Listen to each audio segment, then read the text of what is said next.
eu quero trazer de novo, que eu acho que é importante. A gente precisa estar meditando, a gente precisa estar refletindo sobre mudanças. E eu decidi falar sobre isso hoje porque nós estamos às portas do Viva Natal. E eu acho que o Viva Natal é uma grande mudança de paradigma para nós, né? Nós estamos acostumados, vai chegando o Natal, a gente prepara aquele musical bonito, aquela cantata, aí vem num domingo antes do Natal, geralmente é assim um domingo antes, dia 22, dia 20, 23, aí a gente vem para a igreja, todo mundo bonito, de roupa bonita, né? Aí o coro está bonitão aqui na frente, os instrumentos, aí tem um teatro junto, aí a gente faz aquela cantata, aquele musical, e a gente acha a coisa mais linda do mundo, porque é uma coisa que a gente ama fazer, e a gente gosta de paixão. E aí depois vai para casa, e no dia 24 reúne as famílias, e celebra lá o Natal, e pronto, acabou o Natal, e aí depois vem a virada do ano, e a gente segue adiante. E aí esse ano a gente trouxe um desafio diferente. Primeiro que a gente trouxe o desafio da gente pensar Natal já desde setembro. Desde setembro que a gente está falando de Natal nessa igreja, né? Ensaios, prepara material, prepara isso, prepara aquilo. Segundo desafio que a gente está desafiando você a pensar Natal um mês inteiro. Então começa domingo, dia 24, domingo agora, hein? Chegou, já vai começar. Domingo, dia 24, e vai até dezembro, dia 24, né? Então é um mês inteiro de atividades. Estão surgindo coisas novas. Já surgiu aí o rondão, né? Eu estou chamando de rondão, que é a ronda musical junto com outras igrejas. A gente está vendo para fazer essa ronda junto com a igreja metodista, e a gente vai tentar conseguir outras igrejas para se unir, dia 20 de dezembro, né? Agora está surgindo aí talvez alguma coisa com moradores de rua, enfim, coisas vão surgindo, porque Deus está olhando assim, está vendo, esse povo quer fazer? Eu vou dar para eles. Eu vou dar, vou abençoar, vou usá-los para impactar vidas. Então, irmãos, eu resolvi falar sobre mudança, porque quando a gente muda um negócio, tem gente que, né? É igual você mexer com o conforto de alguém, né? Mudou de casa, mudou o carro, mudou o trabalho. Estudos já mostram que mudanças, às vezes, elas, dependendo da intensidade da mudança, ela pode ter um efeito sobre a gente semelhante ao luto, sabia? Sabia disso? Dependendo da intensidade de uma mudança que você precisa administrar ou passar por ela, pode ter a força sobre você, a força psicológica, emocional, como a perda de um ente querido. Porque no fundo, quando você precisa mudar algo, é como se tudo aquilo que você sempre fez morreu, mudou. Só que mudar é preciso, mudar é importante. O crescer é uma mudança constante. Alguém aqui veste a mesma roupa que vestia com 10 anos de idade? Com certeza não, né? Não entra nem numa perna mais, né? Com certeza não. A mudança faz parte do crescimento, a mudança faz parte da vida, a mudança é uma constante e na igreja ela também faz parte. E eu quero falar sobre isso para animar você a trabalhar no seu coração e na sua mente, diante de Deus, a não alimentar as resistências à mudança, mas perguntar a Deus: Senhor, como eu posso viver essas mudanças e como eu posso ser bênção para outras pessoas? Eu fiz questão, inclusive, de pedir para hoje eles capricharem ali na transmissão ao vivo, porque a gente vai gravar e vai botar, vai disparar para a igreja assistir no Facebook, porque eu quero que você veja essa mensagem. Você que está em casa, acompanhe essa mensagem depois e medite sobre esse tema, para a gente vencer as resistências da mudança e a gente se deixar usar por Deus num momento tão importante. Eu quero convidar você a abrir em Atos 10, sua Bíblia em Atos capítulo 10.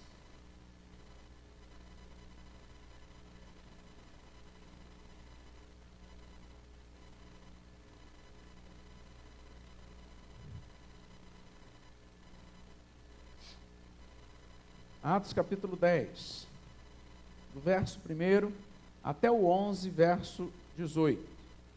Uma história longa, eu não vou ler ela inteira, mas vou ler alguns pedaços. Acompanhem comigo, ok? Havia em Cesareia um homem chamado Cornélio, centurião do regimento conhecido como italiano. Ele e toda a sua família eram piedosos e tementes a Deus. Dava muitas esmolas ao povo e orava continuamente a Deus. Certo dia, por volta das 3 horas da tarde, ele teve uma visão. Viu claramente um anjo de Deus que se aproximava dele e dizia: Cornélio. Atemorizado, Cornélio olhou para ele e perguntou: o que é, Senhor? O anjo respondeu: suas orações e esmolas subiram como oferta memorial diante de Deus. Agora, mande alguns homens a Jope para trazerem um certo Simão, também conhecido como Pedro, e que está hospedado na casa de Simão, o curtidor de couro, que fica perto do mar. Depois que o anjo que lhe falou se foi, Cornélio mandou 2 dos seus servos e um soldado piedoso dentre os seus auxiliares, e contando-lhes tudo o que tinha acontecido, enviou-os a Jope. No dia seguinte, por volta do meio-dia, enquanto eles viajavam e se aproximavam da cidade, Pedro subiu ao terraço para orar. Ou seja, Cornélio está lá, manda os seus viajantes. Eles estão viajando, enquanto isso em Jerusalém, né, lá está Pedrão, na casa do curtidor, e ele sobe para o terraço dessa casa, ok?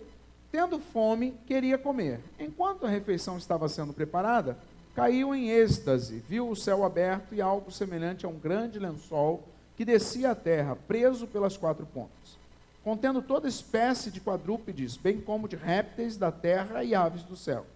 Então uma voz lhe disse: levante-se, Pedro, mate e coma. Mas Pedro respondeu: de modo nenhum, Senhor, jamais comi algo impuro ou imundo. A voz lhe falou segunda vez: não chame impuro ao que Deus purificou. Isso aconteceu 3 vezes, e em seguida o lençol foi recolhido ao céu. Enquanto Pedro estava refletindo no significado da visão, os homens enviados por Cornélio descobriram onde era a casa de Simão e chegaram à porta. Chamando, perguntaram se ali estava hospedado Simão, conhecido como Pedro. Enquanto Pedro ainda estava pensando na visão, o Espírito lhe disse: Simão, 3 homens estão procurando por você, portanto, levante-se e desça, não hesite em ir com eles, pois eu os enviei. Ok? Seguindo adiante, no verso de número 24, eles então seguem viagem, Pedro viaja com eles. No outro dia chegaram a Cesareia. Cornélio os esperava com seus parentes e amigos mais íntimos que tinham convidado. Quando Pedro ia entrando na casa, Cornélio dirigiu-se a ele e prostrou-se aos seus pés, adorando-o. Mas Pedro o fez levantar-se, dizendo: levante-se, eu sou homem como você. Conversando com ele, Pedro entrou e encontrou ali reunidas muitas pessoas e lhes disse: vocês sabem muito bem que é contra a nossa lei um judeu associar-se a um gentio ou mesmo visitá-lo. Mas Deus me mostrou que eu não deveria chamar impuro ou imundo a homem nenhum. Por isso, quando fui procurado, vim sem qualquer objeção.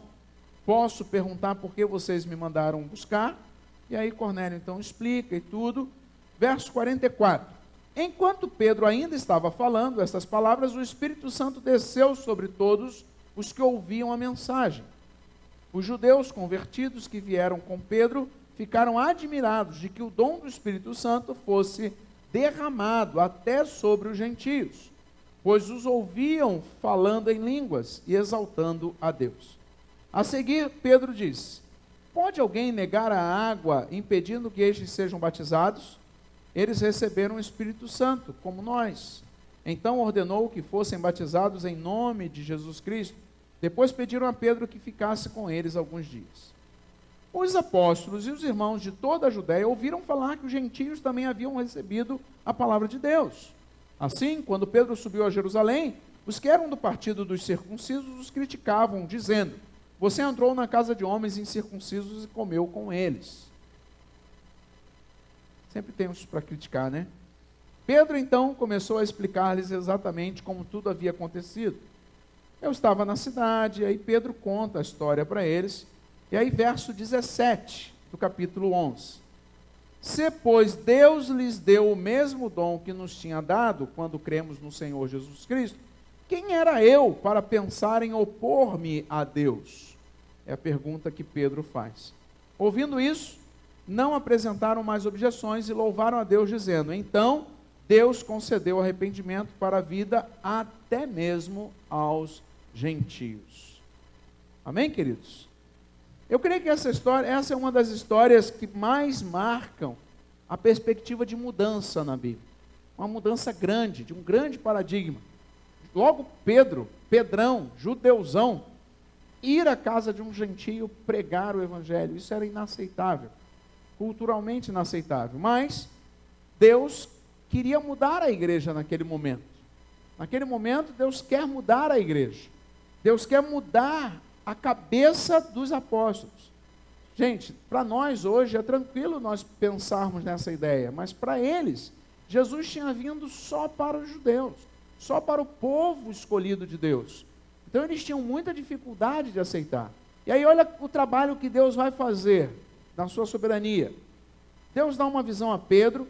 Pedro hospeda os gentios na casa onde ele está, porque aqueles mensageiros eram gentios. Isso é uma grande mudança. Vai à casa de Cornélio, prega e o Espírito Santo é derramado ali, como um sinal de que Deus está aprovando. Pedro é convencido de que aqueles homens podiam seguir a Jesus também, coisa que até então ele não estava entendendo bem. Ele só vai se convencer, e ele mesmo diz isso no verso 17, quando ele vê que os gentios recebem o mesmo Espírito Santo que os judeus receberam lá em Atos capítulo 2. E Pedro explica então aos irmãos da igreja esse processo.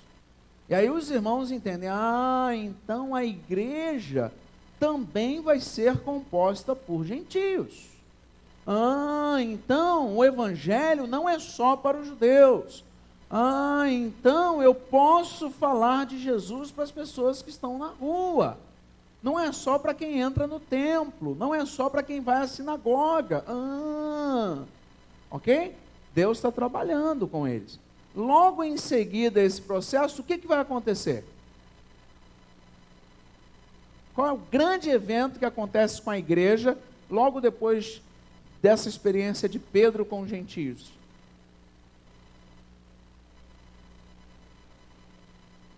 Um de cada vez para não dar confusão.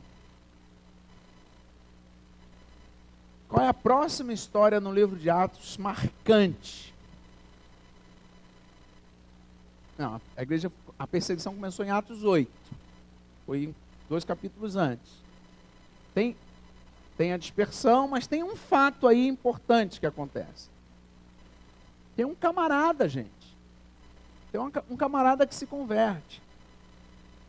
Capítulo 9, ele se converteu e capítulo 10 e 11, ele vai para onde? Paulo está convertido, capítulo 9. No capítulo 10, 11, 12, ele vai para onde?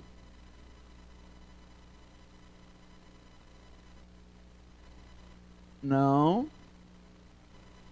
Uma cidade. Onde os cristãos são chamados de cristãos pela primeira vez. Antioquia. Olha o que acontece, gente.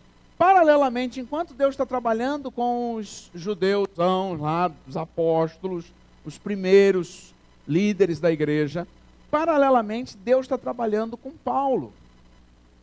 Deus converte Paulo, não é isso? Diz para Paulo, você vai ser meu apóstolo aos gentios. Deus deixa claro esse chamado a Paulo. Deus faz um trabalho na igreja de Antioquia precioso, começa a ter muitas conversões. Barnabé é enviado pelos apóstolos para verificar o que está acontecendo em Antioquia. Paralelamente a essa ida de Barnabé, Barnabé volta, busca Paulo para junto com ele trabalhar em Antioquia. Ali em Antioquia, não apenas judeus são evangelizados e se convertem, mas toda espécie de pessoas. A igreja de Antioquia é a primeira igreja multiétnica do Novo Testamento. A igreja de Jerusalém era uma igreja judia. A igreja de Antioquia vai ser multiétnica, porque Deus está trabalhando nesse processo. Se você lê em Atos 13, a descrição dos líderes dessa igreja reunida, tinha gente de várias regiões. Tinha gente da África, tinha gente de Jerusalém, tinha gente de várias áreas. E Deus está trabalhando, e Barnabé e Paulo então são enviados agora a serem mensageiros aonde? Aos gentios. Começam as viagens missionárias. Então você veja que Deus está trabalhando com os apóstolos, os pais da igreja, os líderes principais ali, que precisavam entender o projeto de Deus, e ao mesmo tempo ele está trabalhando, ele está preparando uma igreja missionária, ele está preparando uma liderança, ele está preparando um jovem chamado Saulo, que se converte, agora é Paulo, ele está preparando alguém para fazer a obra. E Deus, na sua soberania, ele está preparando uma grande mudança na vida da igreja. A igreja que estava restrita em Jerusalém, agora essa igreja ela vai se espalhar para chegar até Roma. E ela vai sair para todas as regiões daquele povoado antigo. Por que que as mudanças acontecem, gente?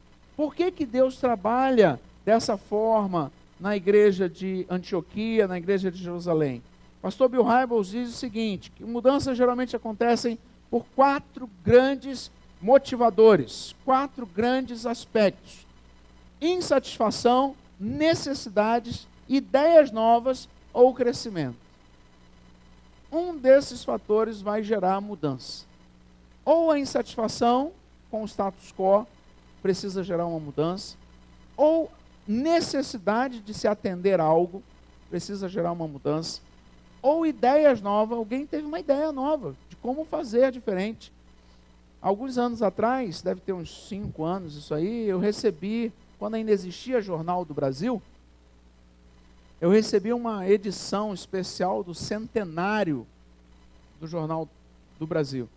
E eles fizeram uma edição especial dos 100 anos, com as principais reportagens. Aí era um material muito interessante, que eu lendo, bati o olho na reportagem quando foi inventado a Gillette descartável, o Presto Barba.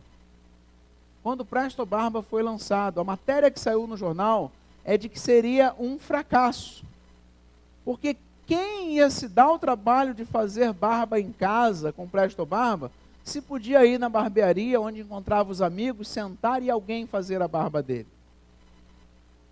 Saiu uma matéria no jornal da época, dizendo que seria um fracasso. Aí hoje a pergunta é justamente ao contrário, né? São poucos os que vão à barbearia fazer a barba lá. A barbearia deixou de ser o centro de decisões. Houve uma mudança na sociedade, porque antigamente a barbearia era o local de decisão da comunidade. Por quê? Era o local que os homens se encontravam, debatiam os problemas, conversavam. E era um ponto que, mesmo informalmente, gerava muitas mudanças sociais. Então alguém teve uma ideia nova. Por que não fazer uma giletezinha num cabinho plástico e ter em casa para fazer a barba em casa? Então, ideias novas geram mudança. Crescimento gera mudança. Eu estava conversando semana passada aqui na nossa igreja com a irmã Silvânia, e a gente está fazendo um quebra-cabeça aí de espaço com a casa que comprou, com as salas que a gente tem, com a casa alugada, porque a gente está com um problema sério na área infantil. Nós tem domingo que tem mais de 100 crianças ali dentro daquelas salas. A gente está aqui em cima no culto, não faz ideia do que os nossos professores estão passando lá embaixo, administrando 100 e poucas crianças naquele espaço ali. Crescimento que precisa gerar o quê? Mudança.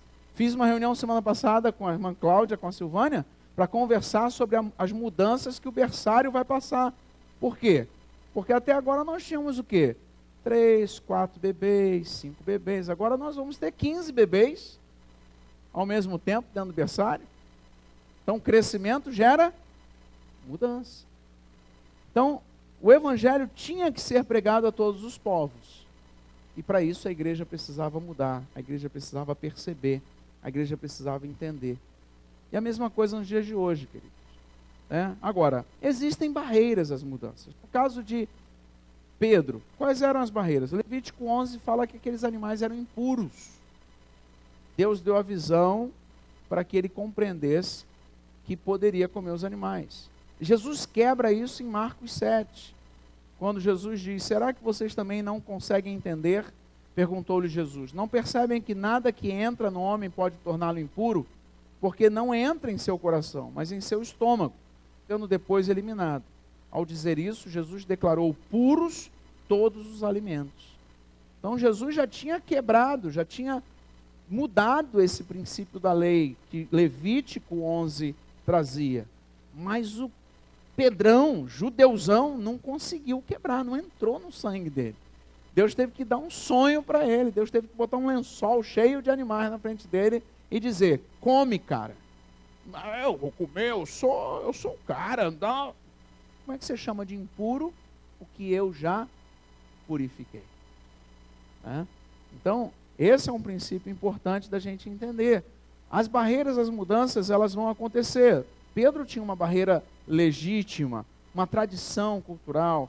Ele era um judeu, ele tinha lei, ele tinha tradição. Era considerado imundo comer aqueles animais pela tradição judaica. Era considerado imundo estar na casa de gentios. A lei judaica proibia isso. Então ele tinha vários fatores que emperravam ele de aceitar a mudança. Como talvez você tenha em várias coisas na sua vida. Talvez você que precisa se adaptar ao lidar com seu filho, ao lidar no seu trabalho, ao lidar com sua esposa, com seu marido. Você que casou recentemente, precisa mudar algumas coisas. Você tem razões legítimas para não querer mudar. Você aprendeu de um jeito, você recebeu de um jeito, você sempre foi influenciado de uma maneira. Só que, analisa. Porque as coisas ao redor estão acontecendo. E talvez essas coisas estejam afetando você também. Sempre haviam aprendido que as promessas das Escrituras eram apenas para o povo escolhido de Deus. E não conseguiam imaginar como os gentios poderiam ser justificados sem primeiro tornar-se judeus. Então veja só, eles até aceitavam que o camarada virasse um cristão, mas primeiro tinha que virar judeu. Tinha que se circuncidar, tinha que cumprir os rituais judaicos. Por quê? Porque Jesus, o Messias, veio para os judeus. Percebe que a resistência à mudança, muitas vezes, ela é legítima? Ela é legítima, muitas vezes. Mas ela não pode ser mantida, ela precisa ser vencida. Essas barreiras precisam ser superadas. Né? Atos 1:8, Jesus já tinha deixado claro que eles pregariam em Jerusalém, Judeia, Samaria, até os confins da terra. E a grande pergunta, como eles fariam isso se eles ficassem no paradigma antigo? Porque o grande problema de qualquer mudança é o paradigma. O paradigma antigo deles era o quê? O evangelho é para os judeus. O paradigma para a gente muitas vezes é o quê? Vamos fazer o Natal, um musical dia 25, dia 23, dia 22 aqui na igreja. Vamos pregar o evangelho? Vamos pregar o evangelho aqui no templo. Trazer o visitante para sentar aqui e ouvir. São os nossos paradigmas. E os paradigmas nos paralisam. Os paradigmas, eles surgem por hábitos que às vezes a gente não consegue nem explicar. Né? Alguém já contou que havia um mosteiro onde o monge fazia ali as reuniões e tinha um gato muito chato. Um gato muito chato. E o monge, para o gato parar de perturbar, porque ele ficava subindo nas coisas na hora da reunião, o monge chefe pegou o gato e amarrou no pé lá do altar, lá num cantinho. E anos se passaram, em toda a reunião aquele gato estava amarrado lá, né? E aí passou o tempo, o monge morreu e o gato continuava lá amarrado. Passaram alguns meses, o gato morreu. O monge que tinha assumido, o que ele fez? Comprou um gato novo e amarrou no pé do altar. Por quê? Porque tinha que ter o gato. Tem muitas histórias sobre paradigma interessante. Outra história interessante é do peixe. Você conhece do peixe? Eu já contei aqui já. Quem lembra da história do peixe? Peixe sem cabeça e sem cauda. Quem lembra? Ninguém lembra? Pois é, outra história interessante de paradigma. Casal jovem se casa. Chega em casa, a esposa, para agradar o maridão, faz um peixe assado para ele.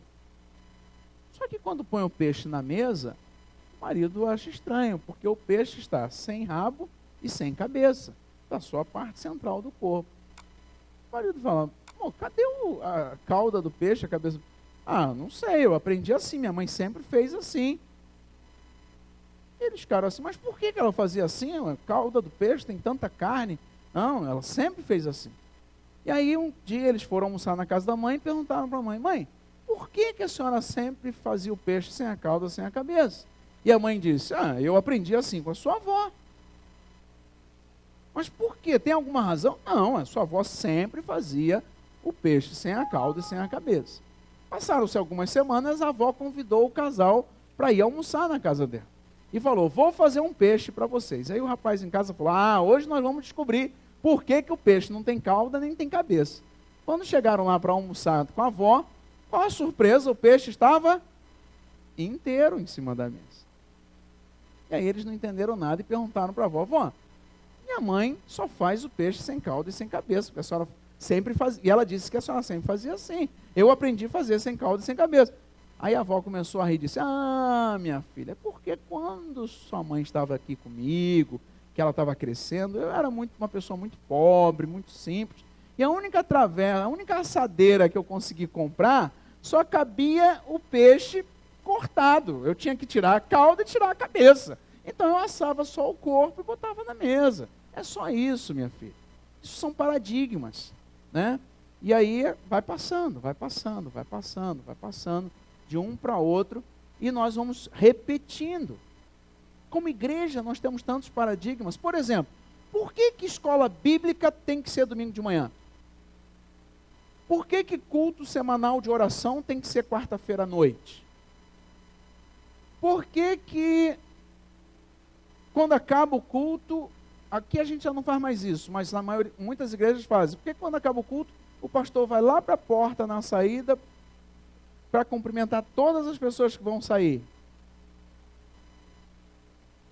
E não adianta querer que eu faça que eu não vou fazer, tá? Porque isso é um resquício de uma tradição católica. O padre vai para a porta para dar a bênção. Tá bom, queridos? Então, assim, eu abraço, beijo você aqui, tá certo? Juntão aqui, ó, gente com a gente. Vem aqui na frente, me abraça, me beija, sem crise. Legal? Beleza. Bem, mas por que a gente tem esses costumes? Porque vai passando. Por que pastor, na maioria das vezes, agora, graças a Deus, são coisas que a gente tem conseguido vencer. Terno e gravata no púlpito. São paradigmas que nós vamos nos acostumando e ficamos presos a eles. Então, quando alguém fala assim, vamos fazer um Viva Natal diferente, todo mundo se espanta. Vamos fazer a igreja em célula, todo mundo se espanta. Por quê? Porque mexe com os nossos paradigmas. Só que a mudança é possível, gente. Veja só, Pedro teve uma nova postura como líder, Cornélio reuniu sua família e pôde ouvir o evangelho, todos foram salvos, diz o versículo 44 do capítulo 10. Os cristãos de Jope que foram com Pedro foram impactados pelo poder do Espírito. Os apóstolos e os cristãos na Judéia entenderam o propósito de Deus e a igreja foi preparada para avançar a todos os povos. Então você vê que é o seguinte, alguém encarou a mudança. Depois que a mudança foi feita, olha quanta coisa boa aconteceu. Se Pedro resistisse e dissesse, não vou lá na casa de Cornélio, não adianta, façam o que quiserem, eu não irei. Se ele ficasse aceitando as barreiras, nada disso aqui teria acontecido. Olha quanta coisa preciosa aconteceu, porque Pedro ousou aceitar a mudança, ousou dar esse passo e mudar. E hoje, você acha que nós precisamos mudar algumas coisas no nosso jeitão de ser igreja? Nosso jeitão de fazer as coisas? Sim ou não? Um de cada vez para não dar confusão. Precisamos para termos renovações, é verdade. O que mais? Precisamos ou não precisamos mudar algumas coisas na nossa caminhada? Precisamos mudar em casa, às vezes, como família, para melhorar a nossa família? Mudar hábitos, mudar comportamentos? Certamente precisamos. Como igreja, precisamos encontrar novos caminhos, precisamos encontrar novas respostas. A sociedade em que vivemos, ela clama por novas respostas. E nós temos que dar essas respostas, à luz da palavra de Deus. Nós temos que apresentar qual é a resposta do Evangelho. Por exemplo, vou falar de evangelismo agora, rapidinho, para poder botar o clipezinho, o vídeo que eu quero que vocês vejam. Quantos membros para ganhar uma pessoa por ano, uma igreja como a nossa, tradicional, precisa em média? Você faz ideia? Em média, para uma igreja como a nossa, quantas pessoas seriam necessárias para ganhar? Ainda mais, dou-lhe uma, dou-lhe duas. Então vamos lá, gente, ó.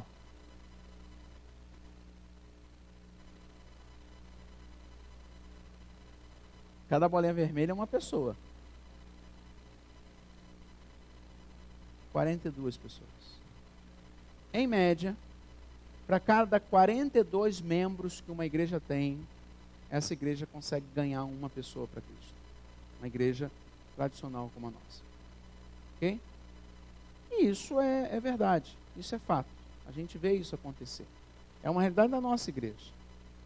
Nossa igreja tem 200 e poucos membros e a gente batiza por ano 8 pessoas, 10 pessoas. Agora em dezembro vamos batizar 2 ou 3 pessoas talvez. Ok? É isso aí. É a média. Para uma igreja grande como a nossa. Aí você para e olha assim, caramba, mas muita gente, né? Eu acho um número alto.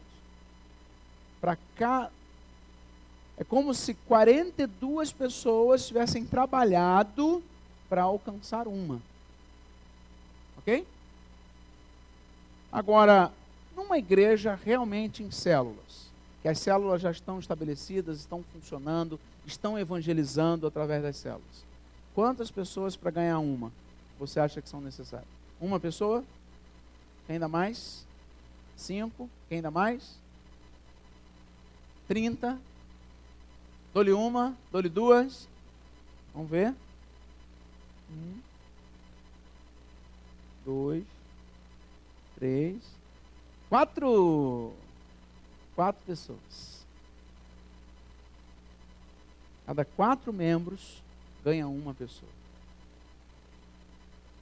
Percebe a diferença? Uma igreja formal como a nossa, né? Nós ainda estamos mais para o modelo antigo do que para as células. Nós ainda não estamos plenamente estabelecidos como células. Gasta, em média, 42 pessoas para alcançar uma pessoa. Uma igreja em células, que as células já estão funcionando. As pessoas estão abraçando desafios, estão convidando os não crentes, estão falando do amor de Deus, estão fazendo acolhimento, estão se reunindo semanalmente, estão orando juntas, estão se pastoreando mutuamente. Num ano, cada 4 ganha um. O crescimento é 10 vezes maior, gente. 10 vezes maior. O que você faria? Vou pegar o Homerão aqui, que tem um negócio próprio com pneus. Homero, se você soubesse que existe um projeto de trabalho sério, já experimentado, já aplicado no mundo todo, que vai dar para o teu negócio uma perspectiva de crescimento 10 vezes maior, o que você faria? Você apostaria no negócio. O Homero está dizendo que apostaria no negócio. Eu diria que, no mínimo, eu me interessaria para conhecer esse negócio. Não é isso? No mínimo, vamos ver que história é essa. Um negócio que está dando certo para crescer 10 vezes mais, ter um resultado 10 vezes maior, no mínimo, deixa eu conhecer esse negócio. Mas, irmãos, às vezes a gente é tão preso aos paradigmas, às barreiras, porque ouviu que em algum lugar teve um problema, que outro lugar teve isso, que outro lugar teve não sei o quê, que nem conhecer a gente se permite. Então eu estou pegando esse exemplo do evangelismo, mas poderia pegar muitos outros. Eu quero animar você a vencer essas barreiras. Outros problemas, pastores cansados. Pesquisa feita mostrou que 42% dos pastores entrevistados deixariam de ser pastor se eles conseguissem um outro trabalho imediatamente, uma outra fonte de renda. E aí você pergunta para ele, paralelamente a isso, mas por quê? Porque você não ama Deus? Porque você apostatou da fé? Porque você isso, porque você aquilo? Ele diz, não, porque eu estou cansado. Não vejo o resultado do meu trabalho. Não vejo os frutos. É um dado para, pelo menos, a membresia da igreja se preocupar. Vocês não acham, não? É algo para a gente se preocupar, né? 80% do trabalho da igreja, querido, da igreja tradicional como a nossa, é feito por 20% dos membros. Quando você vai para uma igreja em célula, isso muda, porque são as células que passam a fazer. Então todo mundo é líder em potencial.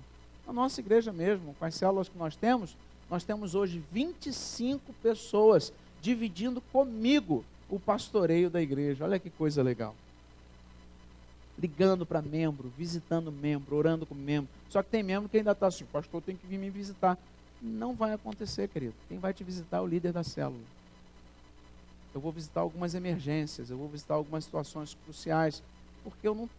Como é que eu faço para visitar 400 pessoas? Me dá uma fórmula. Me dá uma fórmula.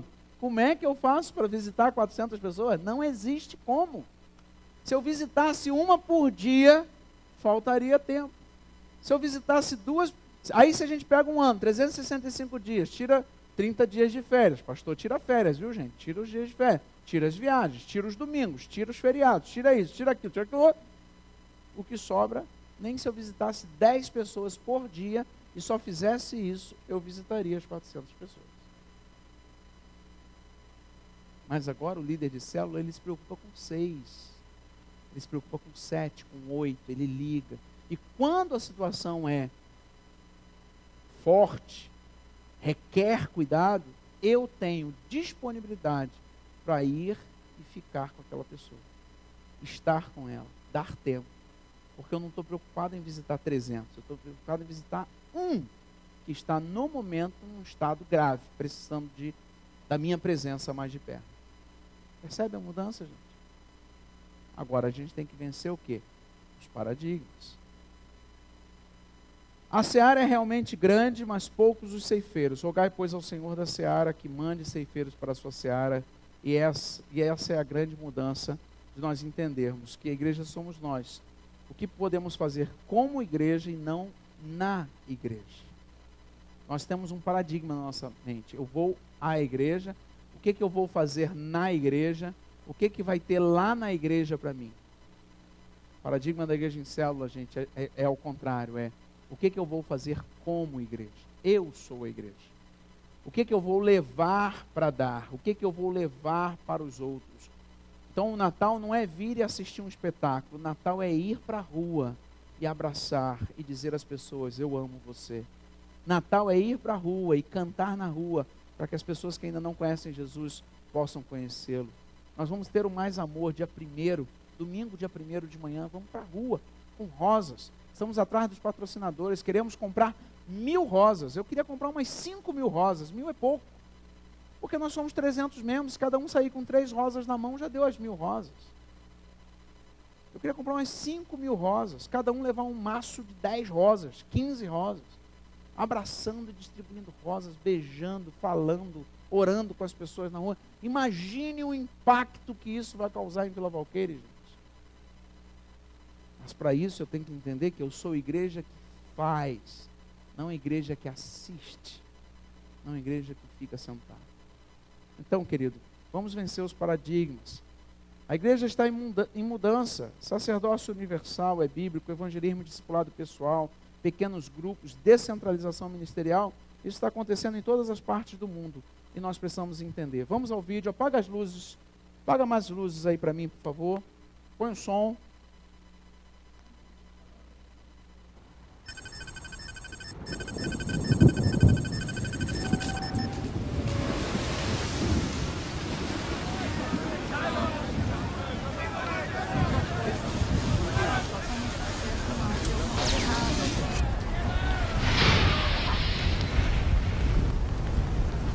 Eu vou entrar!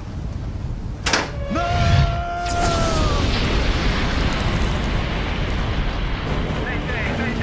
Mayday! 1254, aqui é o Rosaberry. Ocorreu uma explosão a bordo.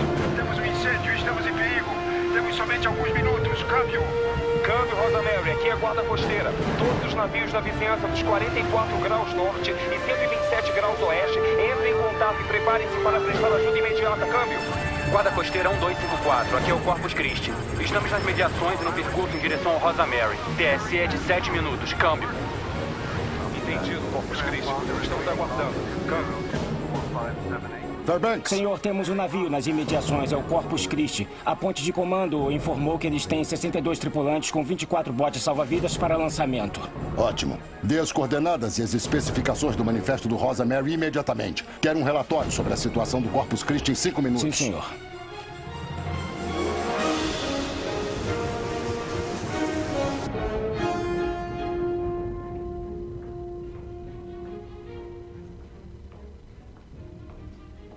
Marinheiro Macmillan?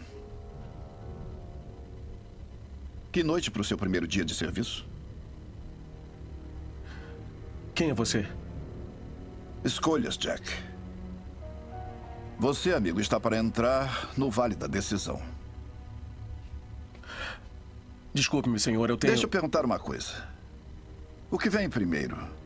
As dependências de um navio? Ou seu propósito como um todo? Eu creio que o propósito desse navio é bem claro, senhor. Exatamente. Nosso propósito deveria ser bem claro. Jack, estamos entrando em território perigoso. Não há como negar. No entanto, dentro deste navio é um lugar confortável para ficarmos. E aí está a sua escolha. Você irá? Ou também se contentará em simplesmente estudar sobre ir? Senhor, eu tenho que ir. É que eu tenho que servir. E a festa está começando. Jack, a festa já está quase terminando.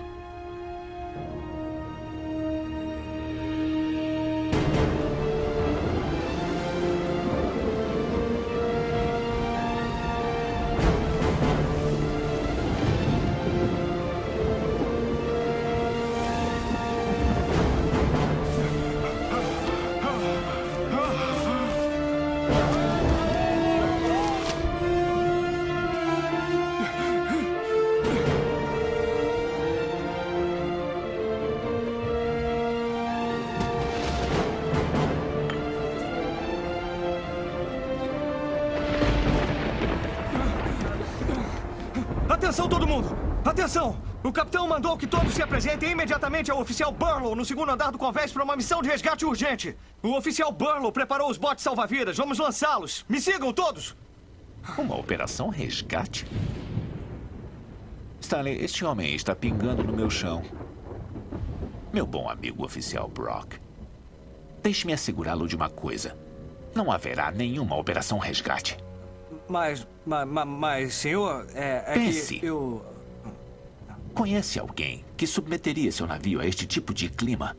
Só aqueles que desejam continuar despercebidos. Então, se algum grupo de traficantes se meteu em confusão, eu vou ser o último a arriscar minha vida para salvá-los. Eles que se lixem. Mas, senhor, o propósito desse eu navio sei perfeitamente qual é o propósito deste navio. Você quer matar todos nós? Não, mas é o que... O motivo principal de estarmos dentro de um barco como este é que ele nos protege do que está do lado de fora. Isso não está claro para você, oficial Brock? Bom, talvez...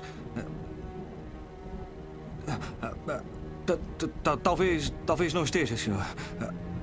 Desculpe, senhor.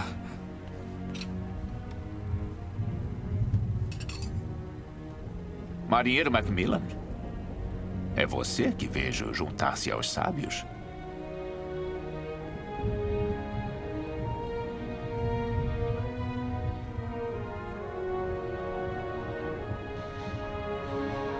Aí vai alguém corajoso de verdade.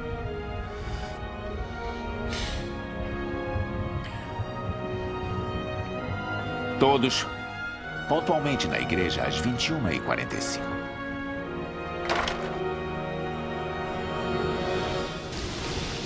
Ainda não estão aqui! Simplesmente deixa o cabo balançado! Ele tem que chegar até embaixo! Assim? Não, eles têm que soltá-lo do barco assim que encostar na água! Tá legal, mas cadê todo mundo? Eu não sei onde estão! Oficial Burlow! Isso, já não era sem tempo, né? Não. O que é isso? São só os gatos pingados. Não. Pelo amor de Deus, você não entende? Eu acabei de preparar os 24 botes salva-vidas, tudo que tínhamos. E você me traz 6 pessoas? Sim, senhor. Está ciente de que é preciso pelo menos 2 pessoas para lançar um bote? Sim, Você quer dizer que estamos prestes a lançar 3 botes salva-vidas de um total de 24 para resgatar 76 pessoas? Você está ficando louco? Não, senhor. Aquelas pessoas só têm alguns minutos de vida nessa temperatura de água e você me traz meia dúzia de gente! Brock, o que está acontecendo lá em cima? Você nunca acessa eles por este bordo. Todo o projeto para um novo bote é baseado em puxá-los pela polpa do navio. Quer estar no convés com ondas de 4 metros, tirando alguém da água pela polpa do navio? Nem pode alcançá-los. Eu revisei isso com o Burlow por 3 semanas. Acho que é melhor você fazer o seu dever de casa. Pelo menos já esteve no novo salva-vidas. Devia estar feliz por não estar lá fora nessa chuva. Acho que está na hora do culto.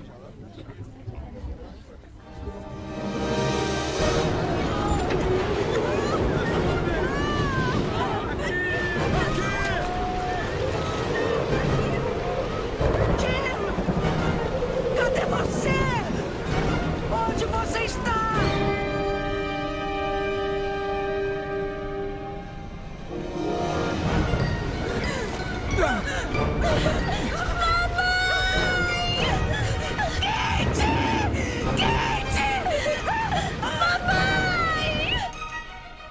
Sim, o senhor está certo. Rosa Mary estava em curso vindo de Vancouver e entregou um manifesto com uma tripulação de 12 pessoas e 64 passageiros. Pode, por favor, me informar o status da operação? 3 botes salva-vidas foram baixados. Estão operacionais. Câmbio. Senhor, aqui fala o capitão da guarda costeira James Meyer. Você e sua tripulação estão sob ordens para disponibilizar toda a tripulação e botes salva-vidas imediatamente. Você entende a situação em que se encontra? São a única esperança.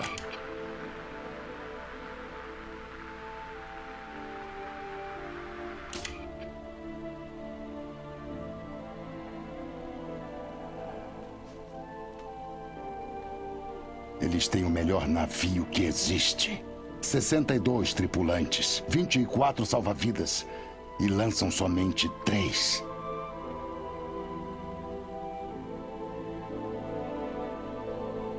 Mamãe, cadê você? Eu puxo você! Indo quente! Mamãe, está indo! Por favor! Por favor!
A própria imagem de Deus se refletia no homem como uma imagem de amor, até que as tormentas do pecado agitaram as águas e esse reflexo foi distorcido. Porém, Deus não foi passado para trás. Ele investiu tudo o que tinha, por todos quantos já viveram.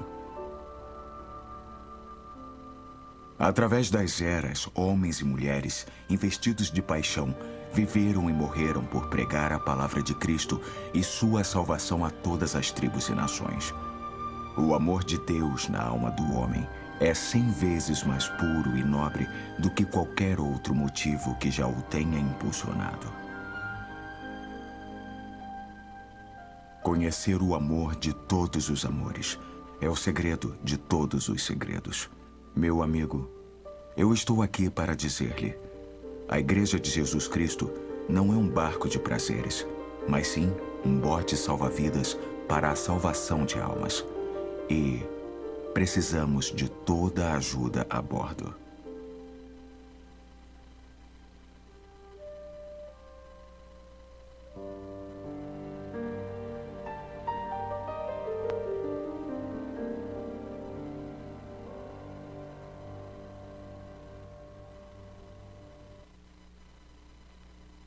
Muita gente morrendo aí fora. A gente precisa ter coragem de romper com os paradigmas, de mudar para alcançá-los.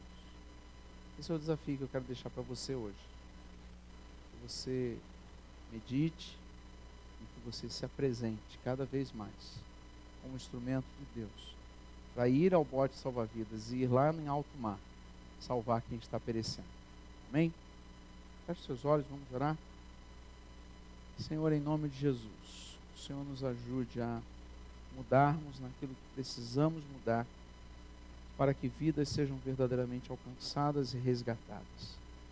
Que o Teu nome, Senhor, seja engrandecido, que o Teu nome seja exaltado, que muitas e muitas vidas sejam transformadas pela instrumentalidade deste povo querido que se reúne aqui neste lugar. A começar por nós, Senhor, esse grupo que está aqui nesta noite. Que o Senhor faça uma grande obra. Que o Senhor nos ajude, ó Deus, a percebermos a Tua direção, o sopro do Teu Espírito, o vento que sopra onde quer, e não sabemos às vezes de onde vem, nem para onde vai. Queremos abrir as nossas velas e sermos levados por esse vento, para cumprir o Teu querer e a Tua vontade. Senhor, em nome de Jesus, muda a nossa mente, muda o nosso coração, ajuda-nos a amar o nosso próximo e a doar a nossa vida para resgatá-los. Obrigado porque um dia Jesus morreu na cruz no nosso lugar e porque alguém se importou e anunciou essa mensagem a nós. Que agora, Deus, o Senhor nos use para levarmos essa mensagem adiante e que muitas e muitas vidas sejam transformadas. Essa é a minha oração, Pai, em nome de Jesus. Amém, amém. Deus abençoe, querido. Domingo começa o Viva Natal, à noite. Espero que você esteja comprometido. E quarta-feira que vem, vai ser uma quarta-feira muito importante. Nós vamos ter um culto de gratidão, culto de ação de graças. Dia 30 a gente comemora o Dia de Ação de Graças.